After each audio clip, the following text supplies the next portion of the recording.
I'm Heidi. And I'm Byron. And we are sailing Schmidt. We left the Dominican Republic from a charming little island called Cayo Levantado at 4 a.m. on July 3rd, setting our course for Puerto Rico. If everything worked out right, we would arrive on July 4th. How perfect is that? Celebrating Independence Day in a U.S. territory. The Mona Passage has quite a reputation among sailors for being unpredictable and rough. The passage itself is simply an 80-mile wide stretch of water between the Dominican Republic and Puerto Rico. The main hazard lies in the hourglass-shaped shoals off Punta Cana, areas where the depth suddenly rises to 150 to 500 feet, compared to the surrounding ocean waters that are over 1,500 feet deep. Two major ocean currents complicate things. The North Equatorial Current, which runs east to west along the northern coast, and the Caribbean Current, which flows the same direction along the southern coast. These currents flow into the passage, and when they meet the shallow shoals, they can stir up confused seas and large, unpredictable waves. Just imagine a giant washing machine. There are two main strategies to avoid the worst of it. The southern route hugs the Dominican coast past Punta Cana before turning east, but we opted for the northern route, setting a waypoint well north of the shoals before aiming straight for Puerto Rico. Timing also matters. In the afternoons, thunderstorms often roll off of Puerto Rico's west coast into the Mona Passage, so a night or early morning crossing can minimize exposure.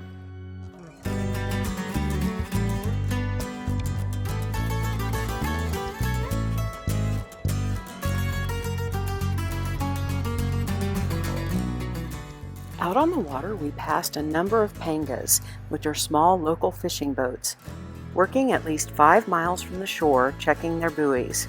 It's amazing how far out they go in these little boats, but this is their livelihood. The buoys are homemade using styrofoam, empty plastic bottles, or white Clorox jugs. They appear suddenly because they are hidden by the waves. It became a little game for us to spot them and then quickly dodge them, like crab pots in Florida. Now, there's always got to be some mechanical drama. We knew we would still be battling the bad fuel in our tank. We were almost to our first waypoint, which would put us past the shoals, when our engine began to cycle down and up again because the fuel filter was clogged and it was starving the engine. We just shut off the engine and cut the corner on our route so that we could raise the canvas and sail. We would need to let the engine cool before Byron would get to play part-time Caribbean mechanic again. He would need to open it up and clean the fuel filter, so that would come later. Our original destination in Puerto Rico was Salinas on the southeast coast. However, realizing that we had the ongoing bad fuel issue, we had a route to Mayagüez on the west coast as a backup. At this point, that became our goal.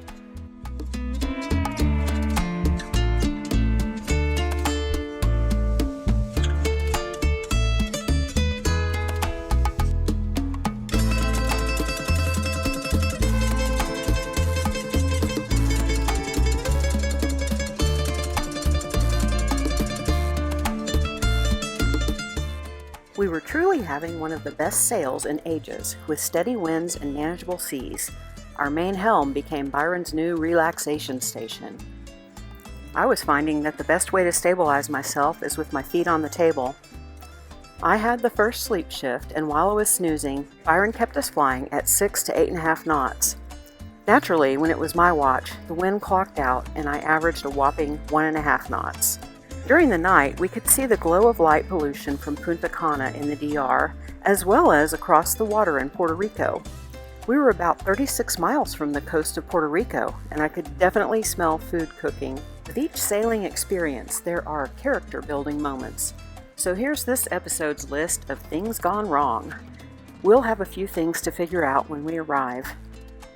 At 5 a.m., we were close to Puerto Rico, and it was calm enough for Byron to tackle the fuel filter. On this clean-out, we had not only water, but some dark particles coming out. But the engine started right up, and we called it victory at dawn. Finally arriving in Puerto Rico, Mayagüez, after, we had great weather, but it was still a long 16, 17 hours something. Yeah. Or, I'm sorry. A day Is- is 8 hours. Oh no, I think No, it's only a day and 5 hours. Yeah, we're so confused. It's been a long night, but it's been perfect weather for the Mona Passage. Once we got close to land, we requested entry through the U.S. Customs and Border Protection app, the CBP Roam.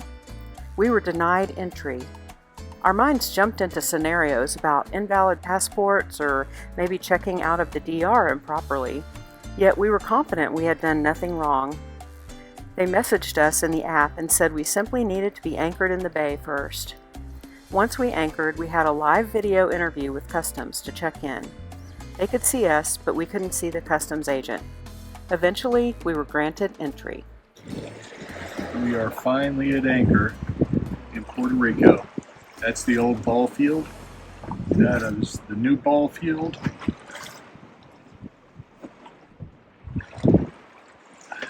Beautiful terrain, little beach to land on with a dock somewhere over here. It turned out to be a pretty calm anchorage. We chilled out for the rest of the day, and they did have a decent fireworks show for the 4th.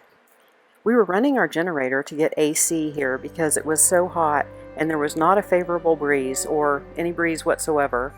We joked that the generator engine was our special U.S. freedom-loving patriotic music because we couldn't hear anything else anyway.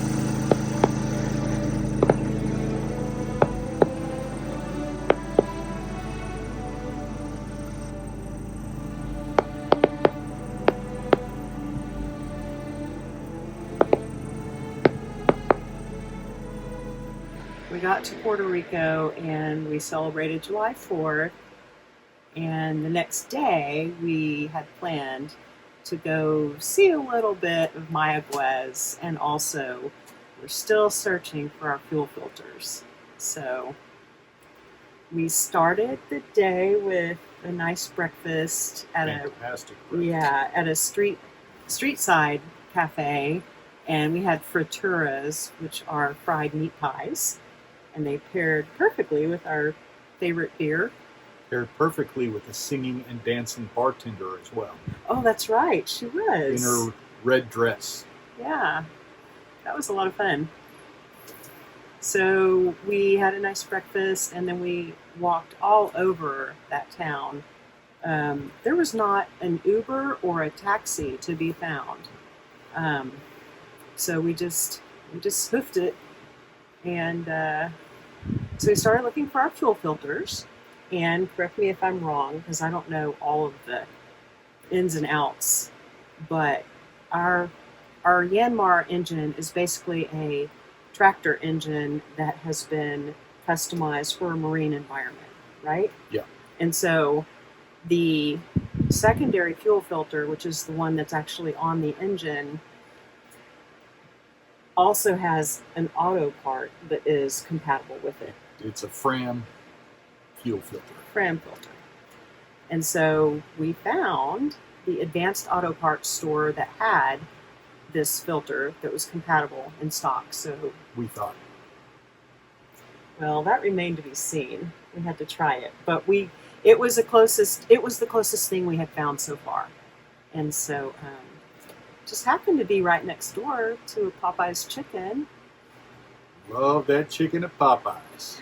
And it was a Saturday and lunchtime, and it was a lot of fun because everybody that was very busy, and everybody that came in was dressed in their finest Polyester. fashionable polyester clothing to eat chicken, and it was a lot of fun. It's like Saturday Night Fever. It did. Now that you say that. And so it was really nice to have some American style fast food. We also needed to get a Raycor filter, which is a water removal filter. It's the primary filter that comes out of the tank and has a water sump on the bottom of it. The only place you can get these are at Chandler Eats. So we had ordered one for West Marine for when we got to Salinas. Yeah, because we were going to drive up there Had to drive up to San Juan to get it. near San Juan, but So we did have a plan for the Rayport filter. We awoke refreshed, hydrated, and optimistic, and on a mission to find those fuel filters. It was Puerto Rico, surely we could find them here. We also wanted to have a little fun and see the island. Overall, the city was clean and modern, but we did see a few relics here, like this cash register, and the lowest diesel prices of the Caribbean so far. That caught our attention fast. The beach that we landed on had the real treasure. It was overflowing with sea glass, and I collect that stuff, so I was in beachcomber heaven. In this video you can easily spot the bright green pieces, but there were tons of clear and light green as well. The next day we tried the new fuel filter, and it actually did not fit. So cleaning the old one again was our only option, and then keep searching. Here, Byron is removing the secondary fuel filter for cleaning. He cleans it by flushing it with diesel fuel.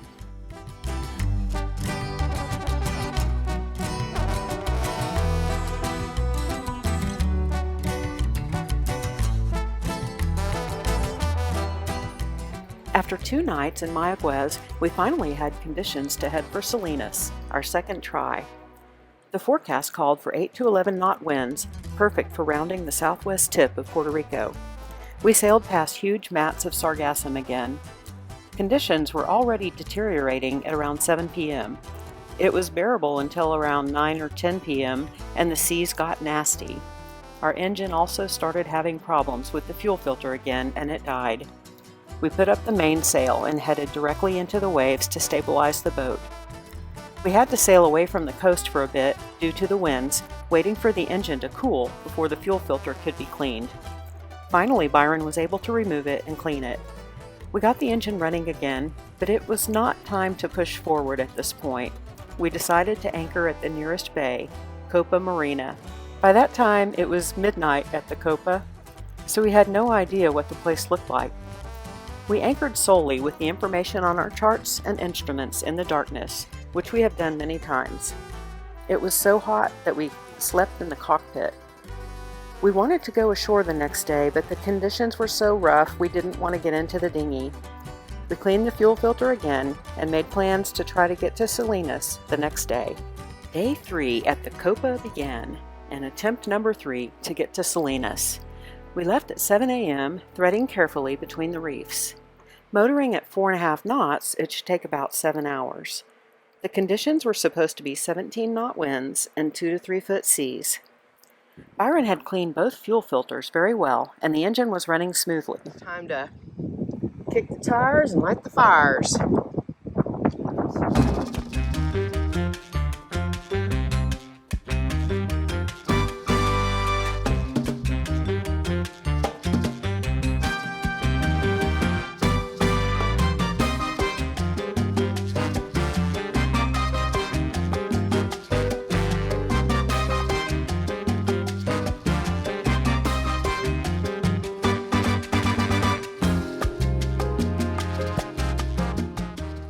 We had a lot of scenery to admire along the southern coast. The profile of an island called Caja de Muertos, which is Coffin Island, but the Spanish translates literally to Box of Death. Makes sense. The coastline and blue water was such a gorgeous sight, but it was interrupted by all these windmills. By noon, the winds were up to 27 knots and we had 4-foot seas. We decided to pull in to Santa Isabel to wait it out. Weighing our options, we could spend the night here if necessary, but we were only 2 hours from Salinas. So around 3 p.m. we noticed that the whitecaps were fewer and far between. We were both eager to get to Salinas, and Byron let me make the decision. And I said, let's just go. It made sense because we would have daylight for the reef situation and for anchoring in Salinas at this point. We got through the narrow passage between reefs right into a squall. We could see it moving on our radar, and we knew it would be over in less than 10 minutes, which is just enough for a boat wash.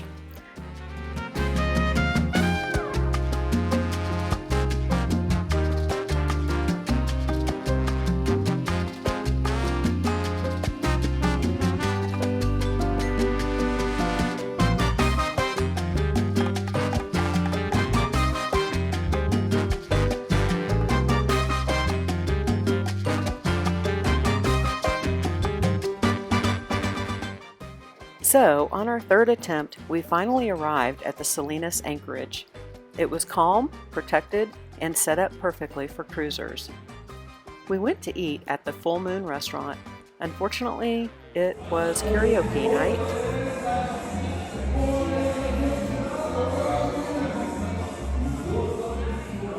We are here in the Salinas Marina, and we're not planning to make water here because manatees live here, and we've already seen them, and so it just doesn't sound good to make water with manatees in the water. 2 6-gallon jerry cans and the beginning of many trips over to that marina to fill up our tanks.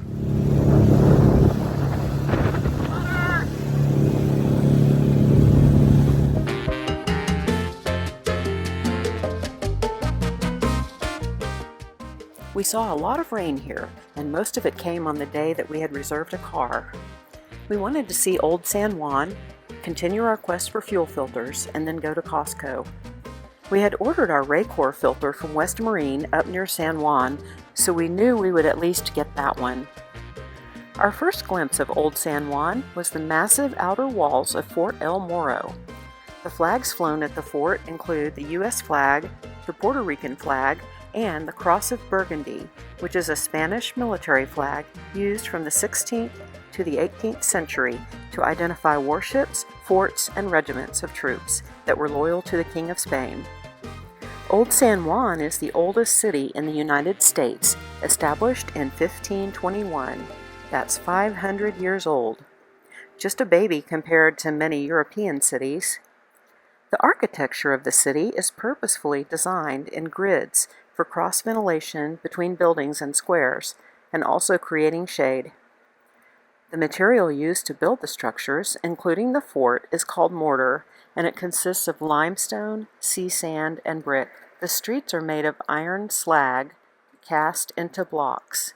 The iron slag is a waste product from iron smelting. The blocks were originally used as ballast on Spanish ships traveling to the New World, and then they were used for paving streets when the ships were unloaded. The blue color is a result of the mineral content aging over time. It made for gorgeous cobblestones, and the reuse or repurposing of materials was a regular part of life. Then came one of the highlights and the main reason we wanted to visit Salinas in particular, meeting Macho and Tulia. One of our daughters is engaged to a young man whose family is from Puerto Rico. His relatives, Macho and Tulia, welcomed us like old friends and took us to a wonderful lunch at one of Salinas' finest seaside restaurants, El Dorado, where we enjoyed authentic Puerto Rican cuisine. We took in the natural beauty of Puerto Rico with its dramatic views, friendly people, and vibrant culture. The country actually enjoys showing off with the explosion of red-orange blooming trees that are named flamboyant trees, and they represent pride, hope, and rest for Puerto Ricans. The deep red blooming trees are known as maga, and their flower is the national flower.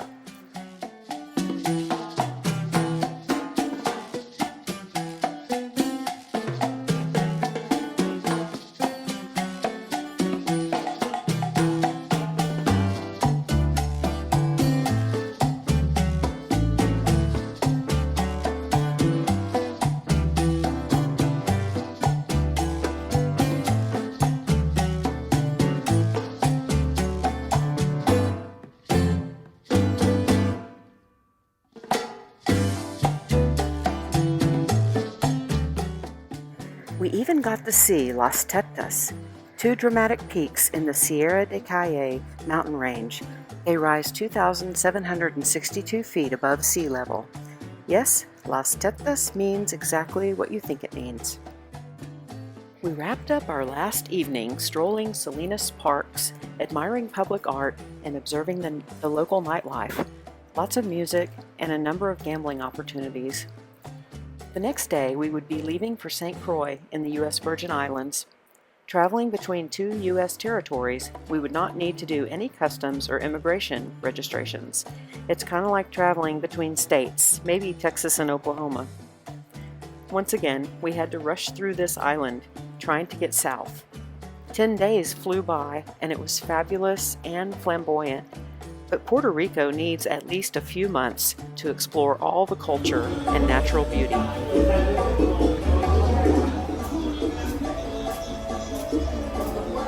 Each evening we experienced the call of the coqui, a miniature tree frog native to Puerto Rico.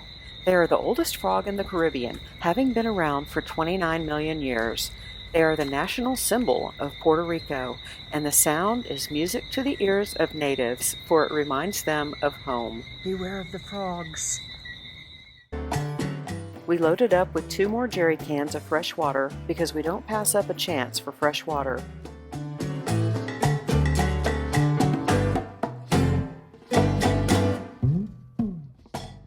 Join us in our next episode as we sail overnight to St. Croix and explore a bit there.